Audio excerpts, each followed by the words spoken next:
atomic bomb. It's the most feared and revered weapon on the face of the earth. Only two have ever been used in war, but the first ever nuclear blast happened right here in the United States of America, on a secret military base deep in the deserts of New Mexico. Inside the top secret White Sands missile range is the Trinity Test site, where the world first went nuclear. Dangerous classified weapons are still tested on this very site to this day. You're not allowed to fly over the site or view it from afar. It's impenetrable. Tourists are barred by law, except for a few hours per year. When the nuclear blast site is open for a select few visitors, and you can stand on the exact place where history officially went thermonuclear. Welcome to the most deadly place on Earth, the Trinity Test site.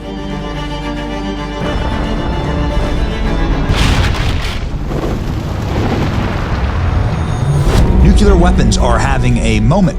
For the first time in decades, nuclear powers are fighting wars against each other. Russia has 5,000 nuclear weapons. America has 5,000. China has 400 nuclear weapons. Israel has 90. And Iran wants nuclear weapons. It's not great. Now, how did we get here? A man named Oppenheimer, the father of the nuclear bomb. In 1943, the famous physicist J. Robert Oppenheimer was named director of the Los Alamos laboratory under the government research program called the Manhattan Project. He was tasked with creating the first nuclear weapon, and on July 16, 1945 at 5:29 a.m. Mountain Time, Oppenheimer was on site to detonate the first nuclear bomb, nicknamed Trinity. Trinity created a 19-kiloton explosion that would change the course of history forever. Shortly after the atomic bomb was dropped on Hiroshima and Nagasaki in Japan, creating devastating, previously unknown damage and ushering in the atomic age. Christopher Nolan's biographical blockbuster Oppenheimer went thermonuclear at the box office this summer, raking in nearly $1 billion. But the blasts in the movie were filmed on a soundstage using gasoline and kerosene and slow-motion cameras. The real blasts happened here, and it all started on the barren plains of New Mexico. So what does the site look like today, almost 80 years later? Is it still radioactive? How do you even get there? We went, and it blew our minds. The Trinity Test site is approximately 2 hours away from the nearest airport in Albuquerque, New Mexico. Once you get there, we rented a car, drove south to Socorro, a little town with the closest hotels and restaurants to the site.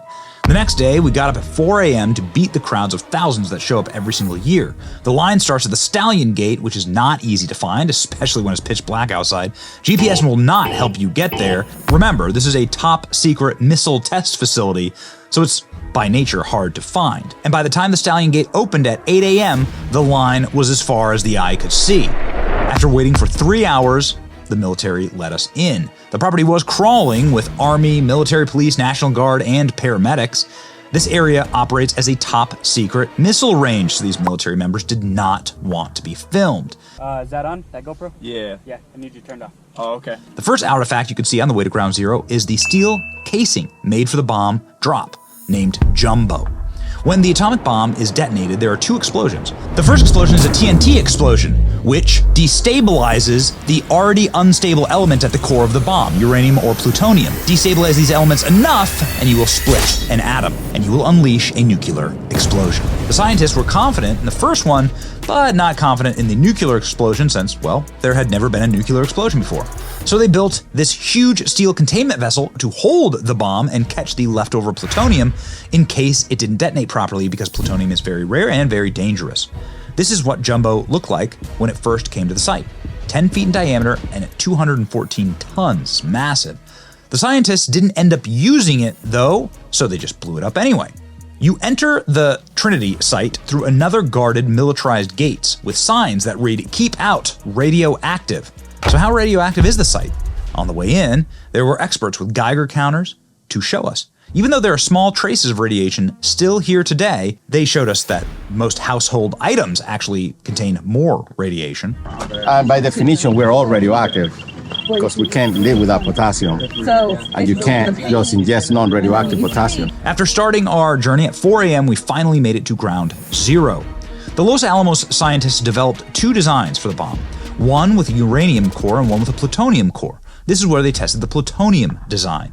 When the test was performed in 1945, the bomb was detonated on top of a 100-foot tower made of steel. This is all that remains of that tower today. The heat from the blast vaporized the steel frame and it melted with the desert, creating a glassy green rock-like material called Trinitite that can only be found in one place on Earth, right here. This site used to be covered in Trinitite until the government removed most of it. You can still find little scraps and pieces here and there, but it's a federal crime to take it. If you really want a piece, you can buy it on the internet. Next to what's left of the tower is a large obelisk statue erected to commemorate the site, made of lava rock. Finally, a replica of the bomb itself. This is what they called Fat Man, named after Prime Minister Winston Churchill. 10,000 pounds, 128 inches long, 60 inches in diameter. The Fat Man is an implosion-type bomb with plutonium-239 at the core, surrounded by explosive chemicals. When the explosions are detonated properly, the shock compresses the plutonium at the core, increasing its density to sustain an explosive nuclear reaction. And the results from dropping one are equally monstrous and speak for themselves. Next, they drive you to a place where Oppenheimer built the bomb with his own hands in the McDonald House. The Manhattan Project moved into the house in 1945, and the best scientists in the world stood right here in the plutonium assembly room where they built the gadget, as they codenamed it, by hand. The experimentation done here was so dangerous that 2 of these scientists died due to radiation poisoning caused by accidents from handling the dangerous plutonium core, later dubbed the Demon Core for its lethal properties. After these tragic incidents, the Los Alamos laboratory canceled all future testing, melted down the cores, and ceased all hands-on critical testing for good. After Trinity was detonated, the government lied to the public to cover it up. The locals knew something had happened because the shock waves broke glass windows up to 120 miles away from the site. It wasn't until after Truman dropped 2 atomic bombs in Japan less than a month later that the government finally admitted the truths, that this is where they had tested the first nuclear weapons. Immediately, the Trinity site became subject for public interest and controversy, and it continues to be an insanely popular place to visit 76 years later today. After watching the first nuclear explosions in history, Oppenheimer uttered these famous, haunting words. Now I am become death, the destroyer of worlds. When the bombs were used to kill over 200,000 Japanese citizens in war, Oppenheimer told President Truman, "Mr. President, I have blood on my hands." He felt great and deep regret for building the bomb. Truman was disgusted, throwing Oppenheimer out of the White House, saying, "Blood on his hands, I dropped the bomb. He hasn't half as much blood on his hands as I have. You just don't go around belly aching about it."